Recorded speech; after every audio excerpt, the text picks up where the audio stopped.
Anda kembali menyaksikan Newsline. Selamat hari Senin pemirsa. Gimana tadi setelah melihat musik-musik yang tegang dan sempat tegang setelah nobar ya dari debat Pilpres, debat ketiga Pilpres ya. 2024. Nah, kami akan hadirkan sejumlah topik yang trending atau ramai diperbincangkan dan ajak Anda berinteraksi langsung di seluruh platform streaming Metro TV. Ya, jadi Anda bisa langsung memberikan komentar terkait dengan trending hari ini lewat TikTok dan juga Instagram Metro TV. Dan langsung saja kita lihat bersama trending pencarian hari ini.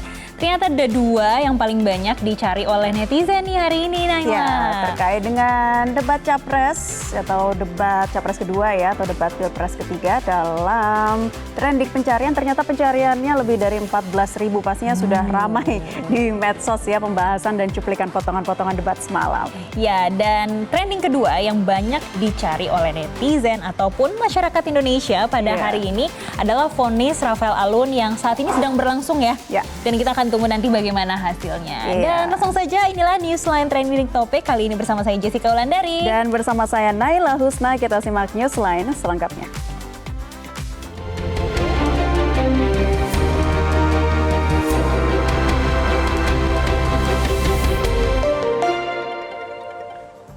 Ya pemirsa, kita tadi udah ngelihat ya dari awal tuh ada video-video yang dengan suara menegangkan karena debat Capres di hari Minggu tanggal 7 Januari 2023 tadi malam. Iya, dan merupakan debat ketiga Pilpres 2024 ya, atau debat kedua bagi ketiga Capres. Tema debat kemarin adalah terkait utang luar negeri, kemudian hubungan internasional, termasuk globalisasi dan geopolitik dan juga politik luar negeri.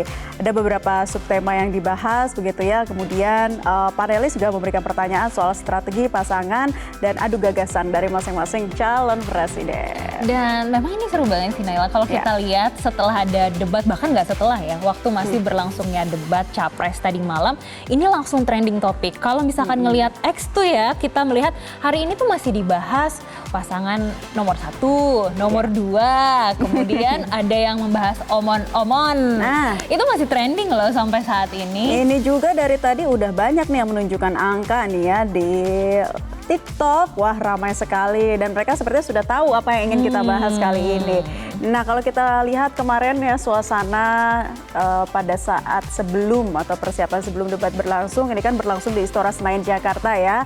Debat terbagi dalam 8 segmen dan ada 11 orang panelis di sana yang juga memberikan pertanyaan seputar tema debat. Kemudian kemarin juga banyak yang disoroti ya Jessica terkait dengan hubungan internasional misalnya begitu ya, sejarah Indonesia terhadap kerjasama Selatan-Selatan, kemudian juga persoalan Laut Cina Selatan, serta utang luar negeri ini juga masih menjadi sorotan dari sejumlah warganet dan langsung dijawab juga oleh para pakar ternyata.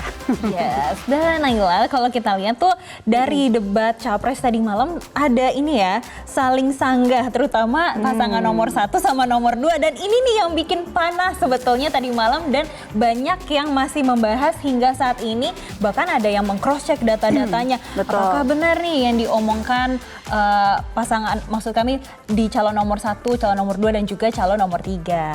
Iya, karena itu ya kalau kita lihat lagi sejumlah pernyataan yang disampaikan, sebut saja nih terkait dengan utang luar negeri dari Prabowo Subianto, Indonesia menjadi salah satu negara dengan angka utang luar negeri terendah di dunia. Tapi faktanya seperti apa? Ternyata utang luar negeri atau utang Indonesia hingga akhir November ini di triwulan ketiga ini mencapai 8.041,01 triliun. Jadi cukup banyak juga hutangnya. Itu juga sesuai dengan Undang-Undang Nomor 1 Tahun 2003 yang mewajibkan rasio utang pemerintah maksimal 60% dari PDB. Ya, dan dalam sesi tanya jawab, Capres Anies Baswedan meminta tanggapan dari Capres Ganjar Pranowo. Ini terkait dengan skor nilai kinerja Kemenhan dan menurut Anies, skor kinerja Kemenhan saat ini masih di bawah angka 5 dari 100. Dan Ganjar pun sependapat mengenai skor penilaian ini karena kurangnya kesejahteraan prajurit dari TNI.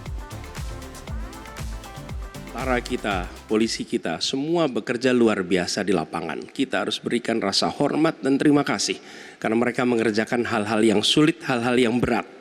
Tapi sisi kebijakan menurut saya lebih parah. Kenapa? Di era Pak SBY, kenaikan gaji terjadi 9 kali.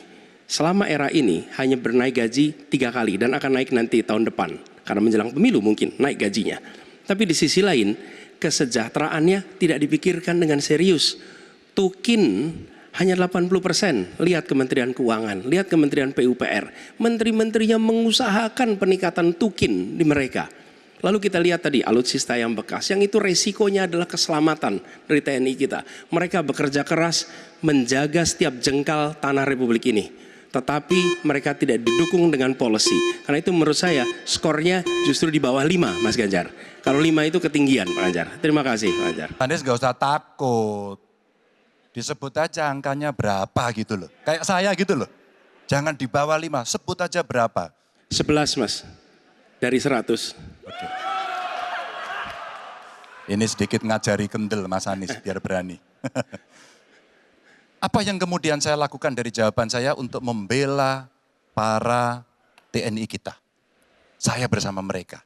Saya mendengarkan, saya berkeliling Indonesia, saya mampir bertemu di rumah-rumah mereka, di asrama-asrama mereka. Maka kami tidak mau kalau kemudian mereka, mohon maaf, bertempur dan mati sia-sia. Saya tidak rela. Maka itulah yang saya bela. Maka perencanaan bottom up itu betul-betul sebuah perencanaan yang mereka inginkan. Mereka harapkan dan mereka bisa menggunakan dengan sangat efektif. Termasuk pada soal kesejahteraan tadi yang disampaikan. Dan saya sepakat pada soal itu. Jelajahi cara baru mendapatkan informasi. Download Metro TV Extend sekarang.